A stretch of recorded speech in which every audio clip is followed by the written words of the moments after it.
এবার বাংলাদেশকে নিয়ে আতঙ্কে আছেন পাকিস্তানের অধিনায়ক। মিরপুর শেরেবাংলা জাতীয় ক্রিকেট স্টেডিয়ামে 3টি টি-20 খেলতে ঢাকায় পৌঁছেছে ইতিমধ্যে পাকিস্তান ক্রিকেট দল। বাংলাদেশে আসার আগে সোমবার করাচির ন্যাশনাল ব্যাংক স্টেডিয়ামে সংবাদ সম্মেলনে এই সিরিজ নিয়ে কথা বলেছেন পাকিস্তানের অধিনায়ক সালমান আলী আগা। সেখানে গড়ের মাঠে টাইগারদের শক্তিমত্তার প্রশংসা করেছেন তিনি। পাকিস্তানের অধিনায়ক বলেন, আমরা বাংলাদেশকে হালকাভাবে নিচ্ছি না। করাচিতে আমাদের অনুশীলন ক্যাম্প খুবই মনোযোগী ও পরিপূর্ণ ছিল।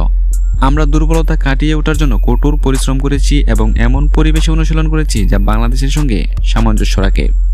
বর্তমানে পাকিস্তানের টেস্ট অধিনায়ক শান মাসুদ আর ওয়ানডে দলের নেতৃত্ব দিচ্ছেন মোহাম্মদ রিজওয়ান। গুঞ্জন উঠেছে শান মাসুদ ও রিজওয়ানকে সরিয়ে 3 ফরম্যাটেই সালমান আগাকে অধিনায়ক করার চিন্তা করছে বোর্ড। তাছাড়া বর্তমানে পাকিস্তানের টি-20 দলে নেই বাবর আজম, রিজওয়ান ও শাহিন শাহ আফ্রিদি। তবে 2024 টি-20 বিশ্বকাপে দলের পরিকল্পনায় 3 তারকা ক্রিকেটার আনছেন বলে জানিয়েছেন তিনি। তাছাড়া এরপর তিনি বাংলাদেশকে নিয়ে কথা বলেছেন। তিনি বলেছেন, দেখেন, বাংলাদেশ ইতিমধ্যে শ্রীলঙ্কাকে তাদের গড়ের মাটিতে হারিয়ে সিরিজ জিতে এসেছে। তারা মোটেও ছোট দল নয়, তারা অনেকটাই পরিপূর্ণ এবং শক্তিশালী টিম। তাই আমরা তাদেরকে হালকাভাবে নিচ্ছি না। আশা করি বাংলাদেশ এবং পাকিস্তানের ম্যাচটি খুব ভালোভাবেই জমবে।